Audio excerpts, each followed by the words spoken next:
Okay, so we are back to different views on eschatology. கடைசி கால நிகழ்வுகளை குறித்தான வித்தியாசமான பல மாறுபட்ட கருத்துக்கள் கொண்ட வகுப்புக்கு நம்ம மறுபடியும் வந்திருக்கிறோம். In one way, this could be a little confusing because we are first studying book by book eschatological things on one view, and then I'm introducing different views. It could be a little confusing.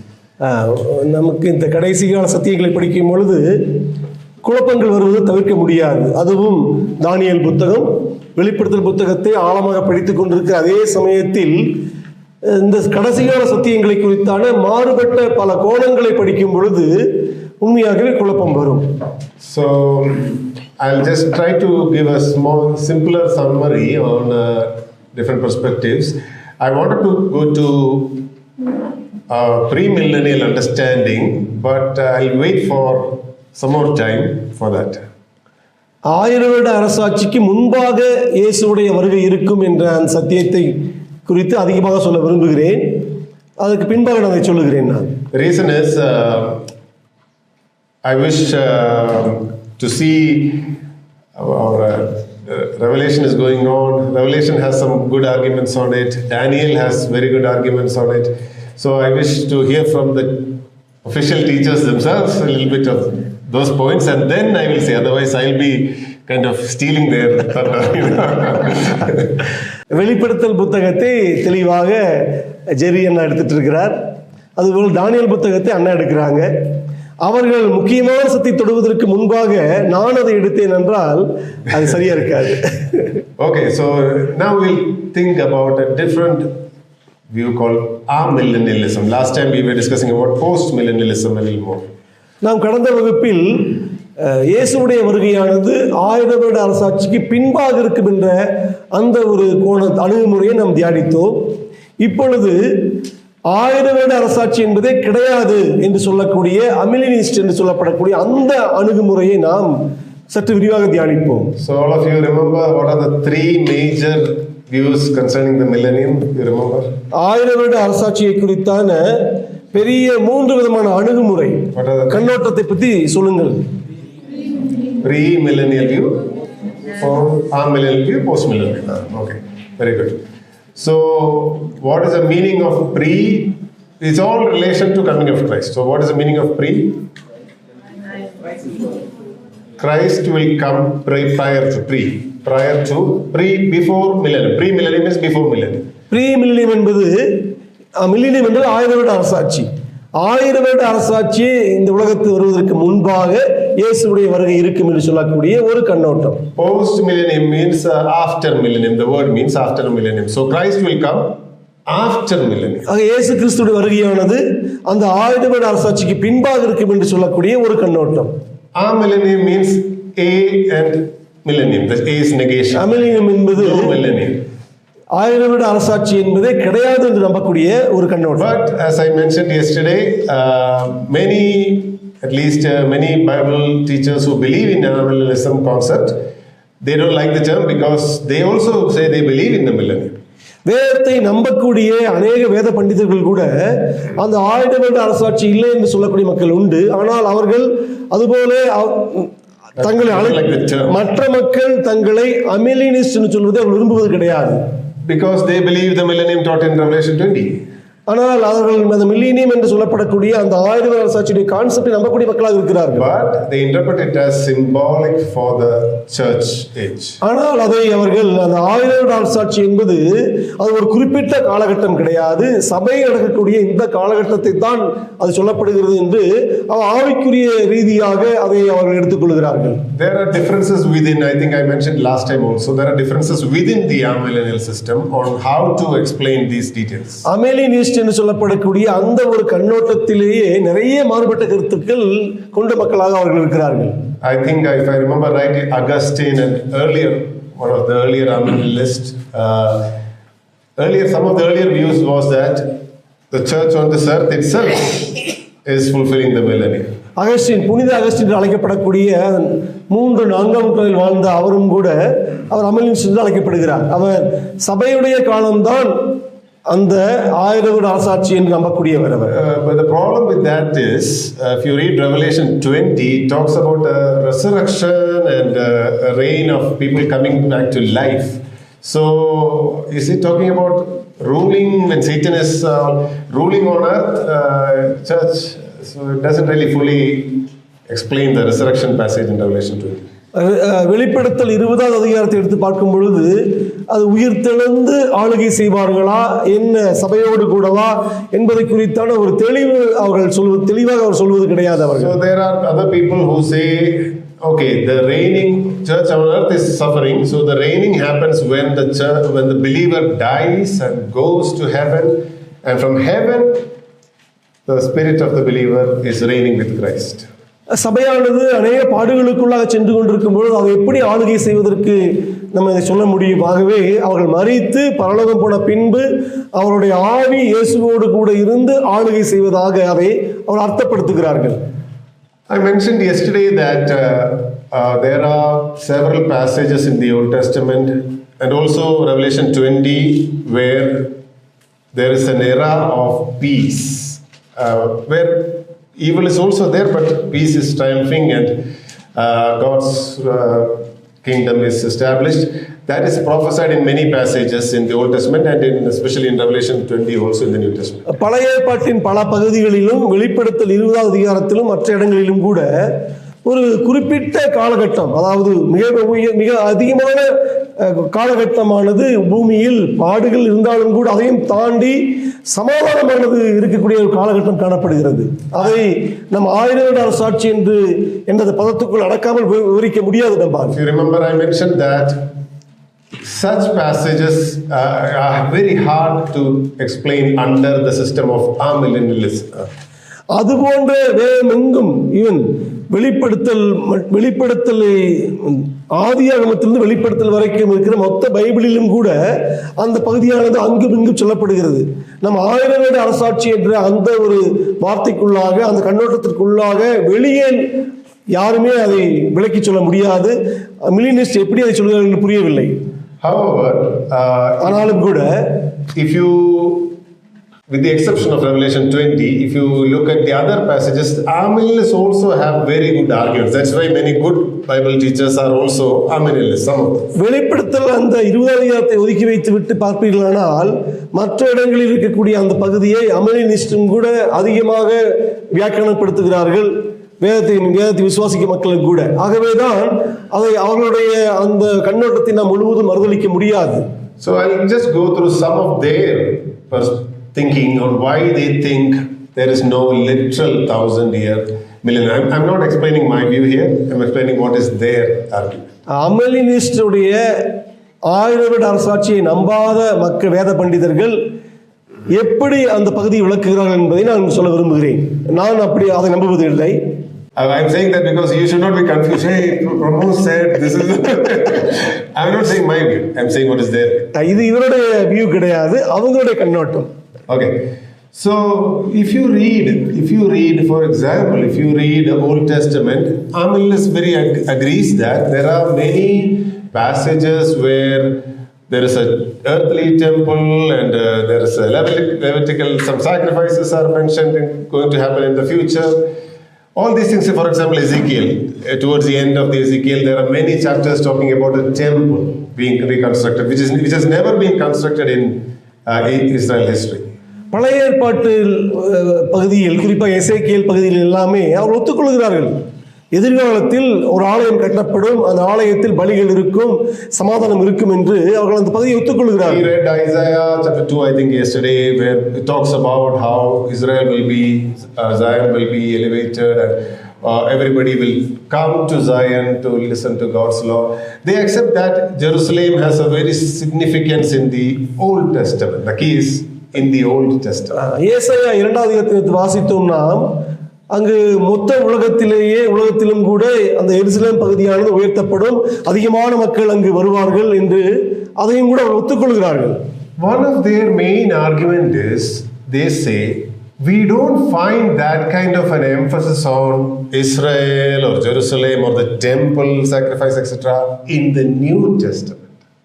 அவர்கள் சொல்லக்கூடிய ஒரு வாதம், புதிய ஏற்பாட்டில், பழைய ஏற்பாட்டில் சொன்னதை போல புதிய ஏற்பாட்டில் எருசலேமையும் அதை சுற்றி இருக்கிற அவருடைய ஆளுகையையும் பெரிதாக நாம் புதிய ஏற்பாட்டில் முக்கியத்துவப்படுத்துவதை காண முடியாது. Many of the Amillennial scholars accept that in the Old Testament Israel was the people of God. அவர்கள் பழைய ஏற்பாட்டில் இஸ்ரேல் மக்கள் தான் தேவனுடைய பிள்ளைகளாக கருதப்படுகிறார்கள். But they say, but no, in the New Testament, but that is true in the Old Testament, but yeah, no, coming to New Testament, that's not true, because today the church is the people of God. ஆனால் புதிய ஏற்பாட்டில் பழைய ஏற்பாட்டை போல Israel மக்கள் தான் தேவ மனிதர்கள் என்று சொல்லப்படுவது போல புதிய ஏற்பாட்டில் அப்படி இல்லை. புதிய ஏற்பாட்டில் தேவனை அறியாத மக்கள் நிறைய பேர் தேவனுடைய பிள்ளைகளாக கருதப்படுகிறார்கள். What is the church? Church is not only Israelites, right? From all nations and tribes, and so all people, so men and women, slave and free, everybody who is accepting Jesus, now they are the people of God. So the focus has changed. சபையில் எடுத்துக்கொள்வோமானால் அவர்கள் சகல ஜாதிகள், சகல இனம், சகல நாடுகள், அவர்கள் தான் தேவனுடைய பிள்ளைகளாக கருதப்படுகிறார்கள். So is it like God has these two people? Old Testament it was Israel, New Testament is church, is like separate people?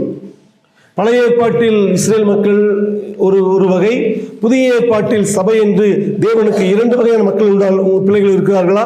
So they say no, this Old Testament there is just a picture of the reality. The fulfillment is now in after Christ. Now we are fulfilling those prophecies or promises about God's people Israel. அதே பழைய ஏற்பாட்டில் சொல்லப்பட்ட அந்த சத்தியங்கள், அந்த ஒரு குறிப்பிட்ட சமாதானம் கொடுக்கக்கூடிய அந்த மக்கள் பகுதிகள் எல்லாமே புதிய ஏற்பாட்டில் சபைக்குள்ளாக நிறைவேறுகிறது. And they have some verses also to show, for example, that God promised Abraham land and blessings and all those things in the Old Testament.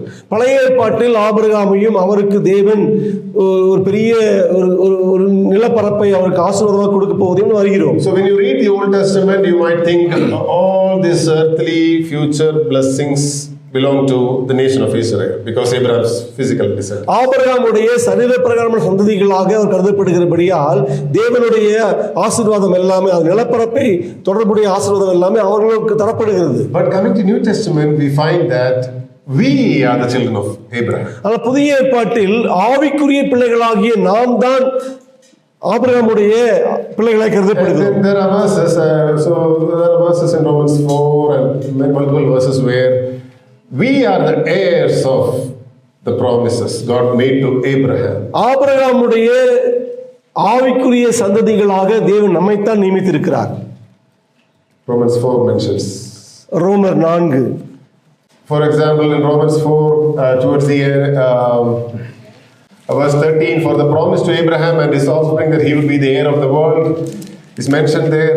But it says that it is fulfilled in us through faith in Jesus Christ, if you read the full passage. நாம் அதிகாரம் 4 முழுவதும் வாசிப்போமானால் நாம் இயேசுவிடத்தில் விசுவாசம் வைக்கும் பொழுது நாம் Abraham சந்ததிகளாக கருதப்படுகிறோம். Verse 23, the words it was counted to him were not written for his sake alone, but for ours also. It will be counted to us who believe in him, who raised from the dead Jesus our Lord. 23 வாசிக்கிறோம். It's counted for us as well, right? Not only for physical descendants, but it's for us also. It's extended to us.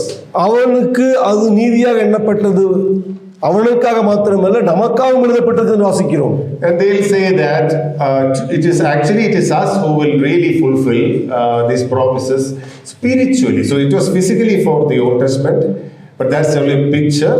We are going to fulfill it spiritually.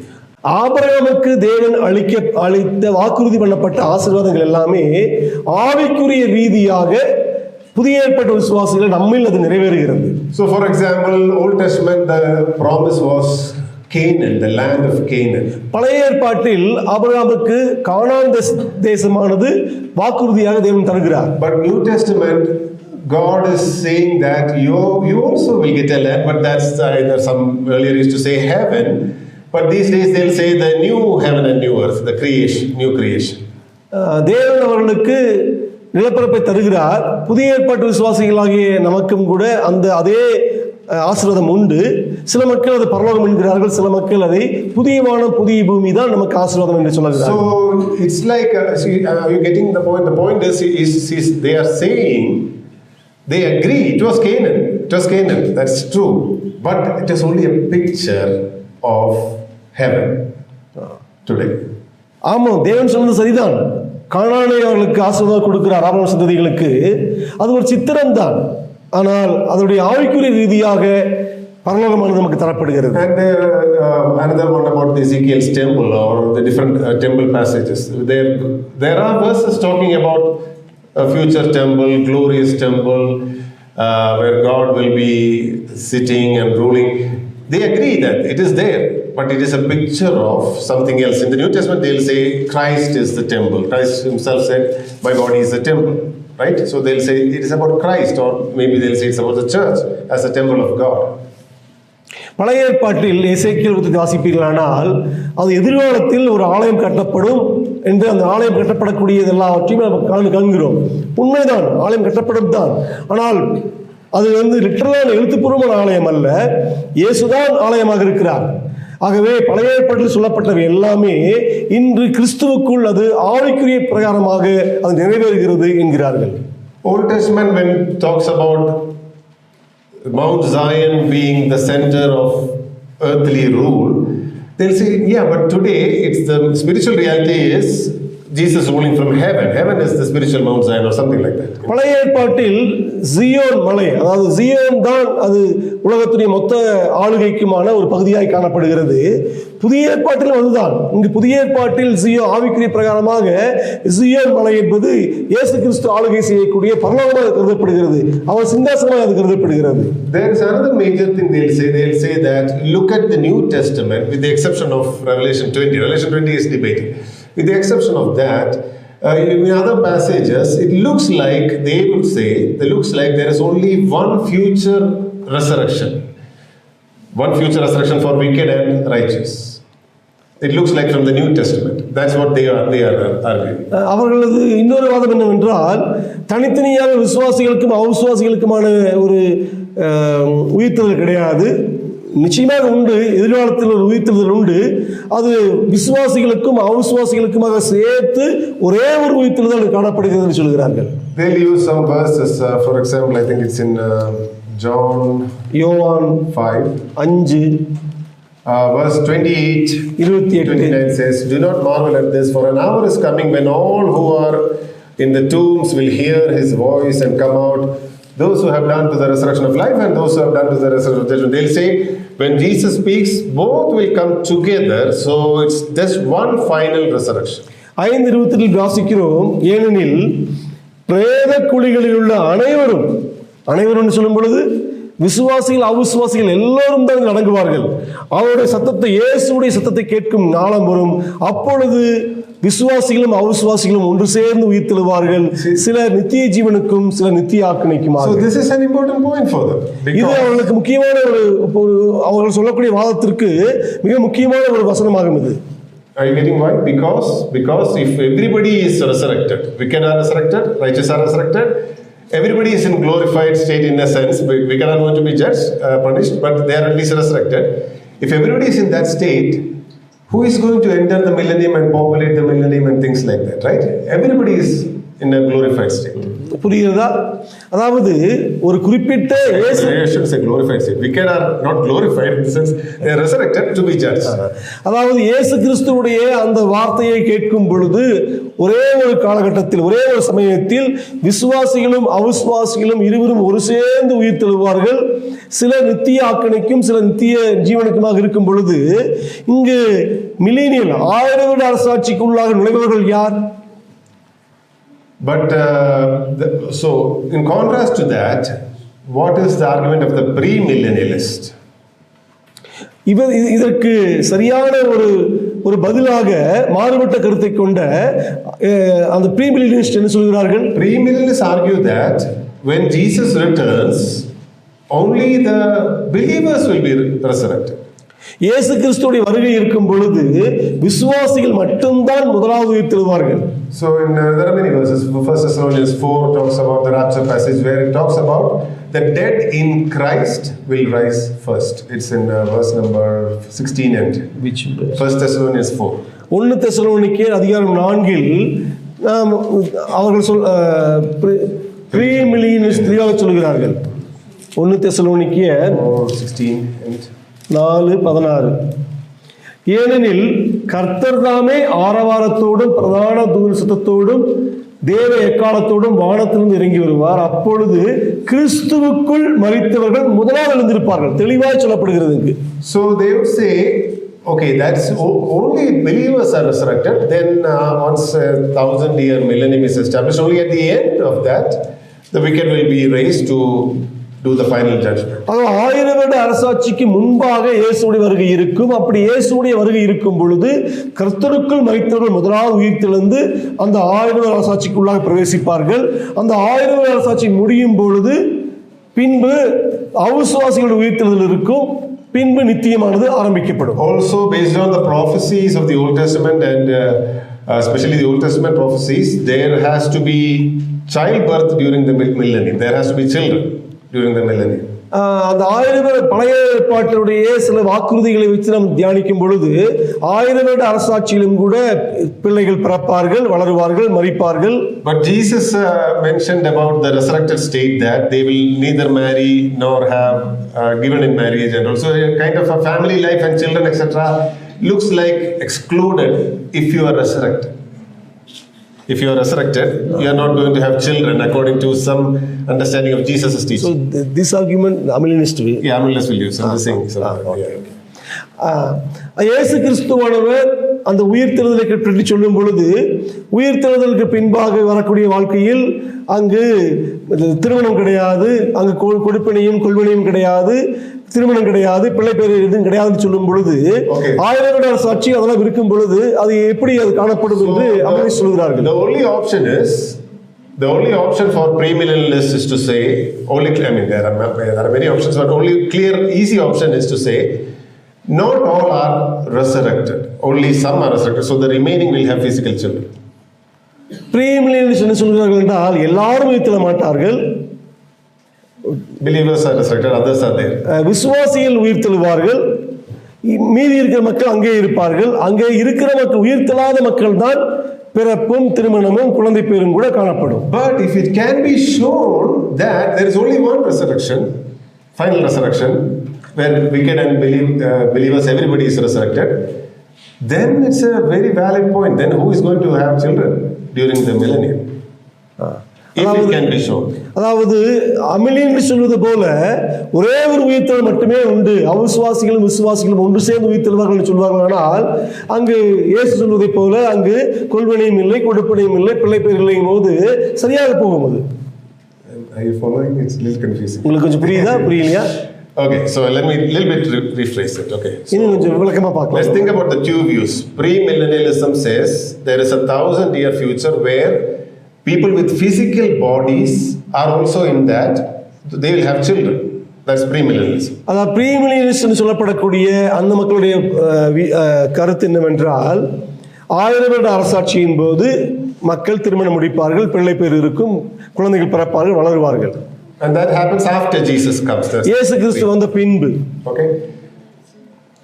Amillennialists argue that no, once Jesus comes, it's perfect eternal state. Either you are eternally damned or you are eternally with Christ in the new heaven and new earth. ஆனால் அமில்லிஸ்ட் என்ன சொல்கிறார்கள் என்றால் இயேசு கிறிஸ்து வந்துவிட்டால் உடனே உயிர்த்தெழுதல் இருக்கும். அந்த உயிர்த்தெழுதலானது அவிசுவாசிகளுக்கும் விசுவாசிகளுக்கும் ஒரே உயிர்த்தெழுதல் தான். சில நித்திய ஜீவனுக்கும் சில நித்திய ஆக்கினைக்கும் அங்கு நித்தியம் ஆரம்பிக்கப்பட்டுவிடும். அங்கு திருமணம் இல்லை, பிள்ளை பேரும் இல்லை, குழந்தை எதுவுமே கிடையாது. Okay, so the question is, suppose the Bible teaches that there is only one future resurrection.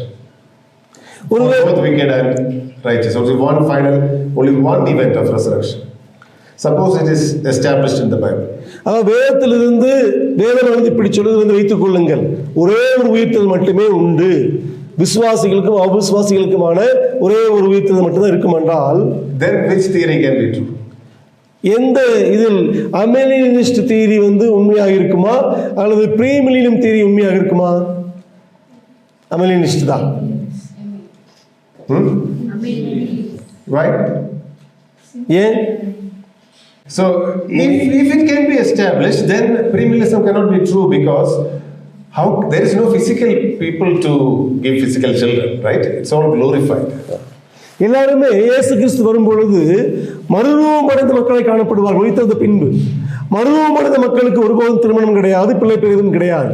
So that is why they use verses like this and talk another different verses talking about the final judgment. Jesus will come, punish the wicked, save the righteous. There are many verses where it's both are grouped together. There are verses like John chapter 5 and some other verses in 1 Corinthians 15. Multiple verses you can see where it looks like they can make an argument that it goes together. அதாவது யோவானில் நாம் பார்த்தது போல 1 கொரிந்தியரிலும் இன்னும் சில பகுதிகளும் இருக்கிறது. இரண்டு வேறு வேறு விசுவாசிகளுடைய உயிர்த்தெழுதலும் அவிசுவாசிகள் உயிர்த்தெழுதலும் என்று தனித்தனி பகுதியை உயிர்த்தெழுதலாக இல்லாமல் ஒரே உயிர்த்தெழுதல் மட்டுமே இருக்கிற வண்ணமாக வேதத்தில் அநேக பகுதிகள் இருக்கிறது.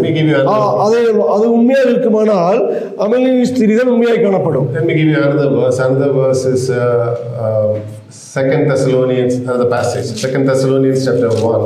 2 தெசலோனிக்கேயர் அதிகாரம் 1 verse 5 onwards. It's a little longer passage. 5 onwards. If you see the judgment of God is, so it's talking to believers that this is the evidence of the righteous judgment of God, that you may be considered, talking to the church, you may be considered worthy of the kingdom of God for which you are suffering. So it's a blessing on the believers. You are going to be entering the kingdom. 2 தெசலோனிக்கேயர் 1 அதிகாரம் 5 அது ஆரம்பிக்கிறது. தேவனுடைய சபையை பற்றி பேசுகிறது. சபையானது தேவனுடைய நியாயத்தீர்ப்பை பெற்று நீங்கள் தேவனுடைய ராஜ்யத்திற்கு நீங்கள் பாத்திரவான்களாக இருப்பீர்கள். Immediately it says in verse 6, it is since it indeed God considers it just to repay with affliction those who afflict you, and to verse 7, and to grant you relief to you. So meaning when Jesus, and it says when Jesus is revealed from heaven with mighty angels. So Jesus, the picture here is Jesus comes, grants you relief and destroys the wicked, punishes the wicked. இங்க என்ன வாசிக்கிறோம்? இயேசுவுடைய வருகை பற்றி சொல்லப்படுகிறது. ஆக இயேசு இங்கு வரும் பொழுது உபத்திரவப்படுகிற கிறிஸ்துவ மக்களுக்கு அங்கு ஒரு விடுதலையும் இளைப்பாறுதலையும், உபத்திரவப்படுத்துகிற மக்களுக்கு நித்தியமான ஒரு ஆக்கினையும் தருவதாக இங்கு வாசிக்கப்படுகிறது. It says these unbelievers, they will suffer the punishment of eternal destruction away from the presence of the Lord, right? So they are eternally punished and believers are entering the kingdom. தமிழ்ல 10 இருக்கு. நித்திய அழிவாகிய தண்டனை அடைவார்கள் அவர்கள். So talking about Jesus' return, those who persecute the church will have eternal punishment. Those who are believers of Jesus Christ will enter the kingdom of God when this wicked are destroyed. So that looks like the eternal kingdom of God, not like 1,000 year, like permanent eternal kingdom of God. இங்கே இந்த பகுதியில் இயேசுவுடைய வருகை காணப்படுகிறது. சபையை துன்பப்படுத்தின அவிசுவாசிகளுக்கு தண்டனை கொடுக்கப்பட்டு நித்தியமான நரகத்துக்கு அவர்கள் போகிறார்கள். தேவனுடைய பிள்ளைகளுக்கு நித்திய ஜீவன் கிடைக்கிறது. இங்கு 1000 வருட அரசாட்சி என்று ஒன்றுமே கிடையாது. So if you can make a case that this is the full story, if this is the full story, then there is no 1,000 year here, right? Jesus comes, wicked are punished to go to hell, believers are all entering the eternal kingdom of God, the new heaven and new earth. இந்த ஒரு பகுதி மட்டுமே முழுமையான பகுதியாக காணப்படுவது போல தெரிந்து நீங்கள் நம்புவீர்களானால் நிச்சயமாக 1000 நாள் சாட்சி என்று ஒன்று கிடையாது. இயேசு வருகிறார், நியாயம் தீர்க்கிறார், தனது பிள்ளைகளுக்கு பரலோகத்தை கொடுக்கிறார், தேவனுடைய பிள்ளைகள் அல்லாத மக்களுக்கு நித்திய நரகத்தை கொடுக்கிறார். முடிந்தது, நித்தியம் ஆரம்பிக்கிறது. Matthew chapter 25 also will just take. மத்தேயு 25 கூட இதே போல் அவர்களுடைய Son of Man Jesus Christ is coming in his glory, verse 31. His glory and all angels with him. Then he will sit on his glorious throne, okay? And before him are gathered all nations. So everybody is gathered before him. And he is separating as sheep and goats. So he's talking about the final judgment. 25:31 வாசிக்கிறோம். மனுஷகுமாரன் தனது மகிமை பொருந்தினவராக சகல பரிசுத்த தூதரோடு கூட வரும்போது தமது மகிமையுள்ள சிங்காசனத்தின் மேல் வீற்றிருப்பார். அப்பொழுது சகல ஜனங்களும் அவருக்கு முன்பாக சேர்க்கப்படுவார்கள். மேய்ப்பனானவன் செம்மறி ஆடுகளின் வெள்ளாடுகளை வெவ்வேறாக பிரிக்கிறது போல அவர்களை அவர் பிரித்து என்று வாசிக்கிறோம் நாம். And then what happens towards the end, we don't read everything, but he's speaking to the righteous, and then you fed me, all those things, and then he says to the other people, you did not feed me, right? And then verse 41 says, depart from me, you cursed, into the eternal fire. It's eternal fire prepared for the devil and his angels. 41 வாசிக்கிறோம். அங்கு அவர் தேவனானவர் இயேசுவானவர் இரண்டாம் மக்களை பிரித்து நீங்கள் நான் பசியா இருந்தேன் உணவளிக்கவில்லை என்றெல்லாம் சொல்லிவிட்டு கடைசியாக நித்திய ஆக்கினைக்குள்ளாக போங்கள் என்று அவர்களை நரகத்துக்கு அனுப்புகிறார். The conclusion, verse 46, and these will go away into eternal punishment, but the righteous into eternal life. கடைசியாக 46 வாசிக்கிறோம், இவர்கள் நித்திய ஆக்கினையை அடையவும் நீதிமான்களோ நித்திய ஜீவனை அடையவும் போவார்கள். இது ஒரே சமயத்தில் நடப்பது போல இங்கு வாசிக்கப்படுகிறது. It looks like Jesus comes and makes everybody is brought before him, makes a final judgment. Some criteria, some people are entering eternal life. Other criteria, others are going to eternal punishment. Who is there to populate the millennium? இங்கு இயேசுவுடைய வருகையானது காணப்படுகிறது. அங்கு தேவன் எல்லாவரையும் உயிர்த்தெழ வைக்கிறார். தனது பிள்ளைகளை நித்திய ஜீவனுக்கு அனுப்புகிறார். தேவன் அறியாத மக்களுக்கு நித்திய ஆக்கினையை தந்து அனுப்புகிறார். இப்படி இருக்கும் பொழுது அங்கு 1000 வருட அரசாட்சிக்கு போவதற்கு மக்கள் எங்கே? You're following me, right? கரெக்டா புரியுதா உங்களுக்கு? So the point is to say they are not really imagining it. They have a biblical case to make. They do have a biblical case to make using these kind of passages. அந்த அமலினிசம் சொல்லப்படக்கூடிய மக்கள் உட்கார்ந்து கொண்டு யோசித்து கட்டுக்கதைகளை அவர் கொடுக்கவில்லை. இதுபோல வேத பகுதிகளை எடுத்துத்தான் அவர்கள் தங்களுடைய சத்தியங்களை தங்களது கருத்தை அவர்கள் போதிக்கிறார்கள். So another point they would say is nowhere else. So I am following one person who used to be an Amilist. One of his argument is nowhere else 1,000-year millennium is clearly taught other than Revelation 20. Nowhere else it's clearly taught is one of their arguments. அமலினிஸ்டை பின்பற்றக்கூடிய ஒரு வேத பண்டிதர் இப்படி சொல்கிறார், வெளிப்படுத்தல் 20ஆம் அதிகாரத்தை தவிர வேறு எங்குமே 1000 வருட அரசாட்சியை குறித்து தெளிவாக வாசிக்கப்பட முடியாது. Because of that, and add to that the other fact that Revelation is apocalyptic literature with lot of imagery and pictures. Even today in Revelation class, we were going through some of those pictures. அது மட்டுமல்ல, வெளிப்படுத்தல் புத்தகம் முழுவதுமே அது ஒரு எழுத்துப்பூர்வமான அர்த்தம் எடுத்துக்கொள்ளத்தக்கது எழுதப்படவில்லை. அடையாளங்களோடும் சித்திரங்களோடும் அதை நாம் பல சித்திர வார்த்தைகளை கொண்டு எழுதப்பட்டிருக்கிறபடியினால் 1000 என்பதை 1000 எடுத்துக்கொள்ளக்கூடாது என்று போதிக்கிறார்கள். Brother Jerry today talked about a woman and a son and a dragon. Did he teach that there is actually going to be a single actual woman, gender woman? And she's going to have a talking. Okay, sun may be true, but at the same, a dragon is actually a dragon. Did he teach like that? இன்று ஜெரியன்னா நமக்கு வகுப்படுத்தா குறிப்பாக வலு சிற்பத்தை குறித்தும் ஒரு ஸ்திரீயை குறித்தும் ஒரு மகனை குறித்தும் உண்மையாகவே ஸ்திரீ ஒரு பெண்ணா வலு சிற்பமானது வலு சிற்பம்னு சொன்னாரா அப்படியே சொல்லி கொடுத்தா நமக்கு? What was interpretation? Who was the woman? அந்த woman அந்த பெண்ணானவர் யார்? இஸ்ரேல் தேசத்தை. Woman is Israel. You don't interpret literally. Woman is Israel. பெண் என்பவர் பெண் என்று நீங்க சொல்லவில்லை. பெண்ணை நீங்க எப்படி உருவகப்படுத்துகிறீர்கள்? இஸ்ரேல் சொல்றீங்க. Who is the dragon? அந்த வலு சிற்பமானது எது? Dragon. Come on. Dragon. வலு சிற்பம். Oh, sorry. I thought you're right. I didn't understand that. Okay. Who is the dragon? வலு சிற்பம் எது? Satan. Oh, okay. So is Jerry being very spiritually everything? Is he spiritualizing everything? Rejecting the literal truth of the Bible? Is it true? வலு சிற்பத்தை ஆவிக்குரிய ரீதியாக அவர் பிரித்து சொன்னாரா? Another verse, Revelation 13. Today we heard 13 verse 1. I saw a beast rising out of the sea with 10 horns and 7 heads. Did you read that today? இது வாசித்தோம் அல்லவா? வெளிப்படுத்தல் 13:1. Did Jerry teach that? Okay, actually there's going to be a beast coming out of which sea? You said some sea, Marina Beach or something. Some sea, a beast will come. It will have 10 horns. Did he teach like that? வாசித்தோம் அல்லவா? சமுத்திரத்திலிருந்து ஒரு மிருகம் வரும், அந்த மிருகத்துக்கு 10 கொம்புகள் உண்டு அப்படியே சொன்னார் அவர். மிருகத்துக்கு 10 கொம்பு உண்டு. He said it's Antichrist, some other man, right? அது மிருகம் அல்ல, அது ஒரு அந்த கிறிஸ்து என்ற மனிதர்கள் சொன்னார் அவர்.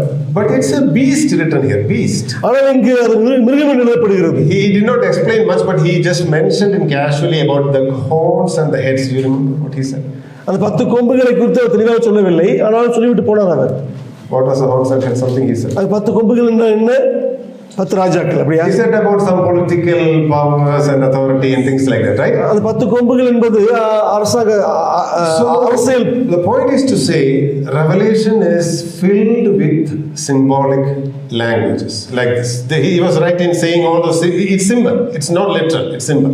அதாவது சொல்ல சத்தியம் என்னவென்றால் வெளிப்படுத்தல் புத்தகத்தில் சொல்லப்படக்கூடிய கருத்துக்கள் எல்லாமே அது சித்திரங்கள் வடிவில் சொல்லப்படுகிறது, அடையாள வடிவில் சொல்லப்படுகிறது.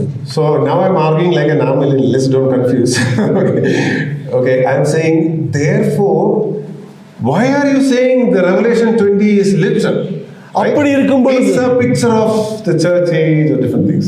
அப்படி இருக்கும் பொழுது வெளிப்படுத்தல் 20ஆம் அதிகாரத்தில் வரக்கூடிய அந்த 1000 வருடம் என்பதை மட்டும் ஏன் நீங்கள் அப்படியே எழுத்துப்பூர்வம் எடுத்துக்கொள்கிறீர்கள்? மிருகத்தை மிருகமாக சொல்லவில்லை. மிருகம் என்றால் அந்த கிறிஸ்து, அது ஸ்திரீ என்றால் இஸ்ரேல். ஆனால் 1000 வருட அரசாட்சி மட்டும் 1000 வருடமா? Even within Revelation 20, premillennialists also will spiritually interpret certain things, even within Revelation 20. பிரீமிலியம் 1000 வருட அரசாட்சி நம்பக்கூடிய மக்கள் கூட வெளிப்படுத்தல் விவரிக்கும் பொழுது அவர்கள் அதை ஆவிக்குரிய ரீதியாக அதை பிரித்து விளக்குகிறார்கள். Example, Revelation 20 verse 1.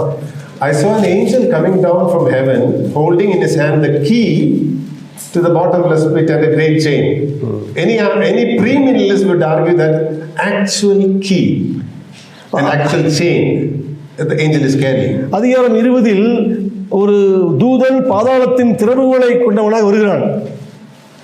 ஒரு 1000 வருட நம்பக்கூடியவர்கள் கூட அது உண்மையாகவே ஒரு திறவுகோல் சாவி வைத்திருக்கின்ற இருக்கிறான் என்று சொல்கிறார்களா? இல்லை. And this ancient serpent devil is bound with this chain and a literal physical chain and a key with the lock. They don't interpret that way. சாத்தான் இருக்கிறான், அவனை சங்கிலியால் கட்டுகிறார்கள், அதுக்கு சங்கிலியால் கட்டி பூட்டு போடுகிறார்கள், அப்படியே அவர்கள் சொல்லிக் கொடுக்கிறார்கள். இல்லை இல்லை, these are symbols showing that Satan will be restricted and bound. He cannot deceive the nations. He cannot go and attack anything. It's symbols for showing his binding. இது ஒரு அடையாளம். சாத்தானானவனால் எதுவும் செய்ய முடியாதபடி ஒரு குறிப்பிட்ட இடத்தில் வைக்கப்படுகிறான் என்பதை சொல்வதற்காகத்தான் சங்கிலி சாவி என்று சொல்லப்படுகிறது. So similarly, so they will say, if you do that way, why don't you spiritualize other things also? ஆகவே இந்த 20ஆம் அதிகாரத்தின் முதல் வசனத்தையே நீங்கள் இப்படி சொல்லும் பொழுது ஏன் அதற்கு பின்பாக வரக்கூடிய 1000 வருடத்தை மட்டும் நீங்கள் இப்படி எழுத்துப்பூர்வமாக சொல்கிறீர்கள்? So it says here, he may not deceive the nation. Okay, verse 3, okay, and throw him into the pit that Satan is bound, dragon is bound, and shut it and seal it over him, so that he might not deceive the nations any longer until the 1000 years were ended. After that, he must be released for a little while. Premillennialists say, no, this 1000 is literal 1000. They'll say, no, it's full of symbols. Maybe this is also symbol. வசனம் 3, 4, 5 எல்லாமே அது ஒரு சித்திர அடையாளமாக இருக்கிறது. ஆனால் 6 வரும்பொழுது அது 1000 வருட அரசாட்சி வரும்போது 1000 வருடம் வரும்போது மட்டும் ஏன் அதை எழுத்துப்பூர்வம் எடுத்துக்கொள்கிறீர்கள்? Okay, so they need a way to interpret it. So the way generally understood, and we'll probably look at that in little more details later. But now I'm just saying their point of view. Their argument is, this is symbolic. 1000 year is a special. 1000 is a special number, right? Even in our language, 1000, 10,000, 100 are some special numbers. This is a symbol for the entirety of the church age. 1000 என்பது அது ஒரு அடையாளமாக சொல்லப்படுகிறது. சபையுடைய காலம், சபை ஆரம்பிக்கப்பட்டதிலிருந்து அது முடிக்கும் வரைக்குமான மிக நீண்ட ஒரு காலத்தை சொல்வதற்காக ஒரு சித்திர ஒரு வார்த்தையில் சொல்வதற்காகத்தான் 1000 என்ற வார்த்தை பயன்படுத்தப்படுகிறது. Why are they arguing that they say their main point is the 1000 is explicitly mentioned only here in a highly symbolic book. ஏனென்றால் அந்த 1000 என்ற அந்த வார்த்தையானது அதிகமான அடையாள வார்த்தைகள், சித்திர வார்த்தைகளை பயன்படுத்தக்கூடிய வெளிப்படுத்தலில் மட்டுமே சொல்லப்பட்டிருக்கிறபடியினால் அந்த 1000 என்ற வார்த்தையை பயன்படுத்துகிறார். Actually that statement is correct, and their conclusion is, therefore you should not use that symbolic literature to define the entire Bible. ஆகவே இந்த ஒரு அடையாள சித்திரங்கள் நிரம்பி இருக்கிற இந்த வெளிப்படுத்தலில் சொல்லப்பட்ட அந்த 1000 வருடம் என்ற அந்த வார்த்தையை எடுத்துக்கொண்டு நீங்கள் மொத்த வேதத்தை மீதியும் இருக்கிற 65 புத்தகத்தில் சொல்லப்பட்ட சத்தியங்களை விளக்குவதற்கு இதை பயன்படுத்தக்கூடாது. நீங்கள் for example take this literally and then you say, oh, Matthew 25, Jesus talking about eternal judgment of righteous and unrighteous, etc. There is some gap there, there's 1000 year there. You should not do like that because this is a symbolic literature. Jesus was talking about final actual judgment. மத்தேயு 25 இயேசுவானவர் சித்திர ஒரு வார்த்தையிலேயோ அடையாளங்களை கொண்டு சொல்லவில்லை, இன்னும் தெளிவாக விளக்குகிறார் எழுத்துப்பூர்வமாக. அப்படி இருக்கும் பொழுது சித்திர வார்த்தையில் பயன்படுத்தப்பட்ட இந்த 1000 என்ற வார்த்தையை எடுத்துக்கொண்டு அங்கு இயேசுவானவர் சொன்னதில் அங்கு அவர் இடது பக்கத்தில் இருப்பவர்களை இங்கும் வலது பக்கத்தில் அங்கும் பிரிக்கக்கூடிய நடுவில் நீங்கள் 1000 வருடத்தை வைத்து அது 1000 வருட அரசாட்சி என்று சொல்வதற்கு சரியாகாது. Isn't that a good argument? அது நல்ல ஆர்குமெண்ட் இல்லவா? நல்ல மாறுபட்ட கருத்து இல்லையா? Yes, I think so, right? We should not take just a symbol and then reinterpret. I think that's a correct argument. You should not do that way. But that's not the reason premillennialists hold to premillennialism. They have not only Revelation 20, they have... அப்படி அமிலினிஸ்ட் நீ அப்படி வியாக்கியானம் பண்ணக்கூடாது சொல்றாங்க. Correct தான். இவங்க பிரீமிலிஷன் சொல்றாங்க 1000 வருட அரசாட்சி, அப்படியே வியாக்கியானம் பண்ணல. 1000 வருட அரசாட்சி இருக்குதுங்கிறதுக்கு வேறு விதமான சத்தியங்கள் இருக்கு. அதை நாங்கள் சொல்றோம் பண்ணாங்க. Okay, so we'll talk about that later. அதை பின்னாடி வாசிப்போம், நம்ம பின்னாடி தியானிப்போம். They would say, so they need to have a way to explain Revelation 20 because Revelation 20 talks about the 1000 period, right? So even though it's only one, it talks about it. So how do we explain it? ஆனா அவங்க சொல்வதை போல அது சித்திர வார்த்தைகள் தான், அடையாளங்கள் தான். ஆனாலும் கூட 1000 வருடம் என்பது சொல்லப்படுகிறது. அதை எப்படி நாம் எழுத்துப்பூர்வமாக எடுத்துக்கொள்வது? I'll just tell at least two ways Amillennialists interpret it. Two ways of interpretation from Amillennial viewpoint. இதை நாம் இரண்டு விதத்தில் அதை அமிலினிஸ்ட் எப்படி அதை அர்த்தப்படுத்திக் கொள்ளாமல் தியானிப்போம். Okay, talks of come to Revelation 20. Satan is bound. வெளிப்படுத்தல் 20 சாத்தான் கட்டப்படுகிறான். So they would say when Jesus Christ was on earth, Jesus himself bound Satan during his lifetime. இயேசு கிறிஸ்துவானவர் இந்த பூமியில் வாழ்ந்த போதும் கூட சாத்தானை அவர் கட்டி வைக்கிறார். So there is a verse, right? Unless the strong man binds, how can the thief come and steal? அதாவது நீங்கள் ஒரு வீட்டில் கன்னமிட விரும்பும் பொழுது அந்த வீட்டில் நீங்கள் பலவானை நீங்கள் கட்டி வைத்தால் ஒழிய எப்படி அந்த வீட்டுக்குள் நுழைந்து நீங்கள் திருட முடியும் என்று சொல்கிறார். Matthew 12 வாசிக்கலாமா? மத்தேயு 12:28 29 29. மத்தேயு 12:29 28 29. நான் தேவனுடைய ஆவியினாலே பிசாசுகளை துரத்துகிறபடியால் தேவனுடைய ராஜ்யம் உங்களிடத்தில் வந்திருக்கிறதே. அன்றியும் பலவானை முந்தி கட்டினால் ஒழிய பலவானுடைய வீட்டுக்குள் ஒருவன் புகுந்து அவன் உடைமைகளை எப்படி கொள்ளையிடக்கூடும்? அவன் வீட்டை கொள்ளையிட. Jesus is saying, I am casting out demons by the Spirit of God, and that's a proof that the kingdom of God has come upon you. நான் பரிசுத்த ஆவியுடைய பலத்தில் சாத்தான்களை பிசாசுகளை துரத்திக் கொண்டிருக்கிறேன், ஆகவே தேவனுடைய ராஜ்யம் உங்கள் மத்தியில் வந்திருக்குது என்கிறார். Yeah. So then he says, then he makes a very interesting comparison. How can someone enter a strong man's house and plunder his goods unless he first binds the strong man? What is the meaning of that in this context? அதற்கு பின்பாக தேவன் ஒரு உருவகத்தை சொல்கிறார். ஒரு பலவானை நீங்கள் கட்டினால் ஒழிய எப்படி அவனது வீட்டுக்குள்ளாக சென்று நீங்கள் திருட முடியும்? Who is the strong man here? இங்கு பலமுள்ளவன் யார்? Who is the strong man here? கற்றவனா கட்டப்படுகிறவனா? கற்றவன். The one who died. One who died. No, the word strong man, you don't have the word strong. 29. Balawan. Who is the strong man? That's the question. அந்த பலவான்ங்கிறது யார்? 29 which verse? 29. 24 29. 21 24 29. Yeah, 12, Matthew 12:29. Matthew 12:29. Who is the strong man? அந்த 12ல 29 இருக்கிற பலவான் யார்? பலவானை முந்தி கட்டினால் ஒழிய பலவானுடைய வீட்டுக்குள் அவன் புகுந்து அவன் உடைமைகளை எப்படி கொள்ளையிட முடியும்? அந்த பலவான்கிறவன் யார்? I'll wait for you. Read 28 once again. 29 வாசிங்க நீங்க முதல்ல. And read 29 and tell who is the strong man. Matthew 12:28 and 29. Read together and say who is the strong man in 29. 29 இருக்கிற பலவான் யார்? Yeah, any clue? Strong man is not a good man. பலவான் நல்ல ஆள் கிடையாது. This is Satan, right? Satan or his demons or the satanic kingdom powers, whatever. Satan. Satan's side. It's whatever. Satan. சாத்தான் அவனது தூதர்கள். Okay, that's a strong man. And Jesus is using the Spirit of God and casting out demons, and he's comparing that to binding. You have to first bind the strong man, then only you can plunder the goods. இயேசுவானவர் பரிசுத்த ஆவியை கொண்டு சாத்தானை துரத்துகிறார். ஆகவே சாத்தான் கட்டப்பட வேண்டும். அவன் கட்டுப்பாட்டுக்கு வைக்கப்பட்டால்தான் மற்ற காரியங்களை செய்ய முடியும். Jesus, by the Spirit of God, is binding the strong man Satan, and now plundering his goods means now in the context of casting out demons, right? Demons were capturing these people. Now Jesus is going and plundering it, now taking, relieving people. Satan's kingdom is being destroyed. சாத்தானானவன் பிசாசுகள் அவனுடைய தூதர்கள் எல்லாம் சேர்ந்து தேவனது பிள்ளைகளாய் மனிதர்களை பிடித்து அவனை ஆளுகை செய்கிறார்கள். இயேசுவானவர் பரிசுத்தாவியுடைய பலத்தோடு சாத்தானால் பிடிக்கப்பட்ட மக்களை விடுதலையாக்கி தேவனது பிள்ளை விடுவிக்கிறார். ஆகவே அவனை கொள்ளையிடுகிறார் தேவன் இயேசுவானவர்.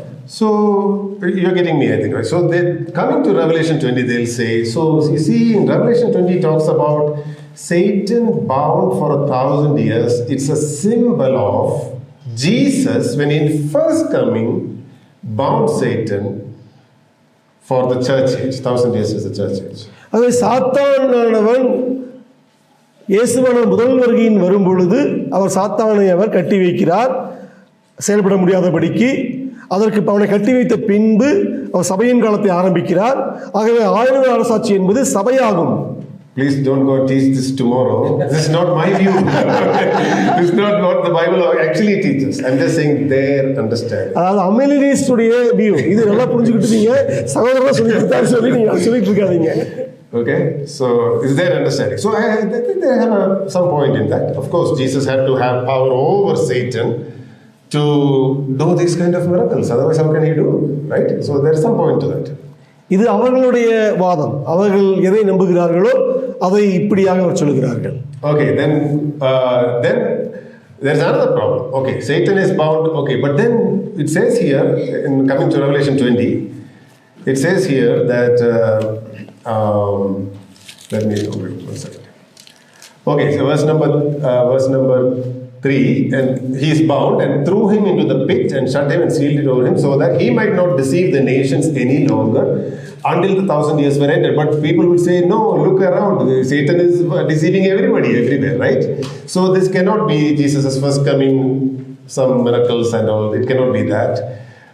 At that, what we read in Matthew, it cannot refer to that, because look around, the whole nations are deceived.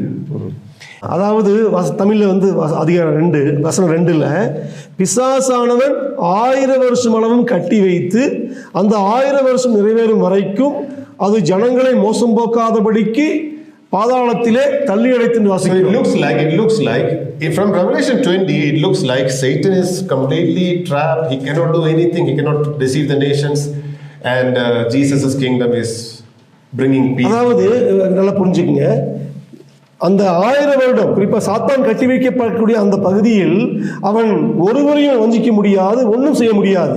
ஆனால் அவர்கள் சொல்வதை போல சபையின் காலம்தான் 1000 வருடம் சொல்லுவோம். போனால் இப்போ சாத்தான் எத்தனை பேர் வஞ்சித்துக் கொண்டிருக்கிறான், அது எப்படி சாத்தியமாகும்? So that's a good argument against Amalek. அந்த அமலின் சொல்லப்படக்கூடிய அந்த அவருடைய வாதத்திற்கு எதிர்வாதமாக இது எவ்வளவு சரியாக இருக்கிறது. And we have verses, right? Satan is like a roaring lion looking to devour. So we have verses like சாத்தானவன் கர்ஜிக்கிற சிங்கத்தை போல அவன் சுத்தி திரிகிறான் வாசிக்கிறோம். He is very active. சபையின் காலத்தில் அவன் எவ்வளவு ஆக்டிவாக செய்து கொண்டிருக்கும் பொழுது எப்படி கட்டப்பட்டதாக சொல்ல முடியும்னா? So typically the amillennialists would argue, so either you are reading too much into a picture. This is just me. Deceive the nations just means until Jesus came, the whole world was under Satan's control. Until Jesus came first time. இயேசுவுடைய முதலாவது வருகைக்கு முன்பாக உலகம் எல்லாமே சாத்தானுடைய பொல்லாத கட்டுப்பாட்டுக்குள்ள இருந்தது, இயேசு பிறப்பதற்கு முன்பாக. But Matthew chapter 12 we read Jesus came and he bound the strong man Satan. இயேசு மத்தேயு 12 வாசித்தோம். இயேசு உலகத்தில் வந்த பின்பு அவர் சாத்தானை பரிசுத்தாவியுடைய பலத்தில் அவனை முழுவதுமாக ஜெயம் கொள்கிறார். What did he do after his death and resurrection ascension? At the time of ascension he commissioned his disciples to go into the world to all the nations, right? To disciple them. with the power of the Holy Spirit. அவர் மரித்து உயிரோடு எழுந்து பின் என்று சொல்கிறார். உலகம் எங்கும் போய் என்று வாசிக்கிறோம். Disciple them with the power of the Holy Spirit, because he asked them to wait till the Holy Spirit. பரிசுத்தாவின் வரும் வரைக்கும் காத்திருங்கள். பரிசுத்தாவின் உங்கள் மேல் வரும் பொழுது அவருடைய பலத்தில் நீங்கள் என்ன செய்வீர்கள்? உலகம் எங்கும் போய் சாத்தானை எதிர்கொள்வீர்கள், வெற்றி கொள்வீர்கள். What do you read in Acts of Apostles? We read in Acts of Apostles that the disciples succeeded in winning the nations, planting churches in all these nations. அப்போஸ்தலர் புத்தகத்தில் என்ன வாசிக்கிறோம்? விசுவாசிகள் இயேசுவுடைய அதிகாரத்தை சென்றவர்கள், சீசர்கள் சுவிசேஷத்தை பிரசங்கித்து சபையை ஸ்தாபித்து சுவிசேஷத்தினால் உலகத்தை எங்கும் ஜெயிக்கிறார்கள், எல்லா நாடுகளுக்கும் சென்று. What is happening to Satan's kingdom? சாத்தானுடைய ராஜ்யத்துக்கு என்ன நிகழ்கிறது? What is happening? என்ன நிகழ்கிறது? His goods, just like Jesus was delivering people out from Satan's kingdom, the disciples are delivering people from Jesus' kingdom, and his kingdom is crumbling, right? சாத்தானுடைய ராஜ்யமானது அழிக்கப்படுகிறது. You understand what I'm saying? புரியுதா? So until then, until Jesus came, the world was deceived, but now with the power of the Holy Spirit, nations are saved from deception. Churches are being planted. இயேசு கிறிஸ்து வரும் வரைக்கும் மொத்த உலகம் சாத்தானுடைய கரங்களில் இருந்தது. இயேசுவன் வந்த பின்பு அவருடைய மரணம் உயிர்த்தெழுதலுக்கு பின்பாக உலகம் எங்கும் சாத்தானது ராஜ்யமானது ஜெயிக்கப்பட்டு பரிசுத்தாவியுடைய பலத்தில் உலகம் எங்கும் தேவனுக்குள்ளாக கட்டப்படுகிறது. So they would argue, coming back to Revelation 20, they would argue, it says there Satan was bound and thrown to the pit, and he was there for 1,000 years so that he might not deceive the nations any longer. They say, Amalis would say, this is a picture language for the gospel penetrating to the nations and winning. No longer can nations nations be under Satan alone. Now Jesus will penetrate and Jesus will capture people and build the church. ஆனால் அமிலேனிஸ் என்ன சொல்லுகிறார்கள் என்றால், இந்த வசனம் 2 சொல்லுவது போல சாத்தானவன் இனி இதற்கு முன்பாக இருந்ததை போல உலகத்தை வஞ்சிக்க முடியாது. தேவனானவர் பரிசுத்தாவின் பலத்தில் சுவிசேஷத்தை கொண்டு எல்லாவற்றையும் ஜெயம் கொண்டிருக்கிறார். அதைத்தான் இங்கு சித்திர வார்த்தையில் அங்கு அடையாளம் என்ற வார்த்தையில் சொல்லப்படுகிறது. Okay, so when we come to premillennialism, I'll say why that is not enough. I'll say more when we discuss premillennialism. நாம் 1000 வருட அரசாட்சிக்கு முன்பாக இயேசுவின் வருகை இருக்கும் என்று சொல்லப்படக்கூடிய விளக்கமாய் தியானிக்கும் போது நான் சொல்கிறேன். So they have another problem, and that is the resurrection, verse 5. 20, Revelation 25. The rest, verse 4. In English, it's verse 4. Thrones are seated and all those things. And then just read the last part. They came to life and reigned with Christ for 1,000 years. So it talks about coming to life, resurrection language. Somebody being resurrected, right? The believers resurrected. Those are beheaded for the testimony of Jesus. They are resurrected. 4வது வசனத்துடைய பின்பகுதியில் அவர்கள் உயிர்த்து கிறிஸ்துவுடனே கூட 1000 வருடம் அரசாண்டார்கள் என்று வாசிக்கிறோம். So premillennialists has no problem. They'll say that this is very simple. Jesus will come, resurrect the believers. They will reign 1,000 years. Resurrection means resurrection. Simple.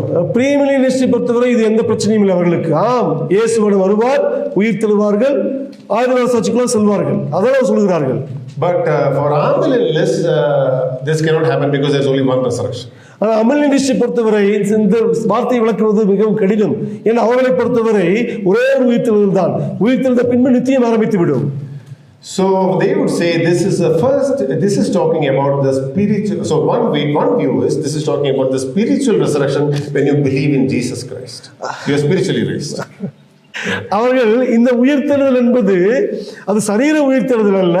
நீங்கள் இயேசு கிறிஸ்துவை விசுவாசிக்கும் பொழுது நீங்கள் மறுபிறப்படைவதைத்தான் இங்கு உயிர்த்தெழுதல் என்ற வார்த்தையால் பயன்படுத்துகிறார்கள் சொல்கிறார்கள். There are many verses talking about a spiritual resurrection, right? We have in different Jesus himself taught, and I think Romans and different verses we have where we are raised with Christ. We are resurrected. Romans has it. Different verses.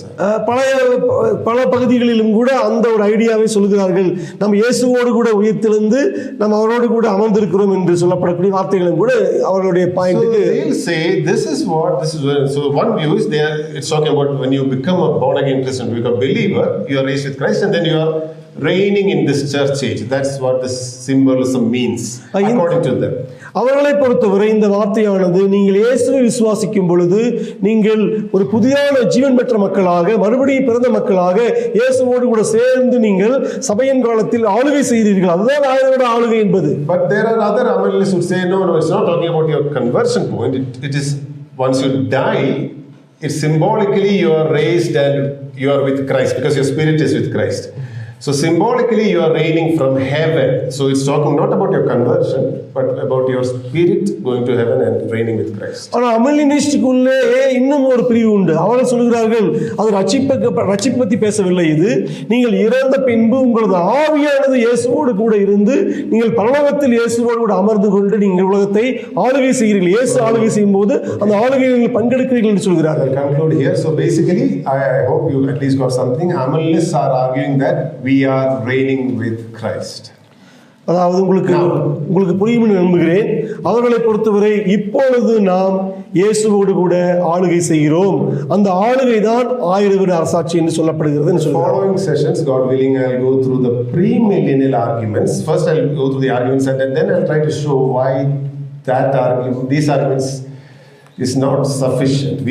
We have better arguments to believe in premillennialism.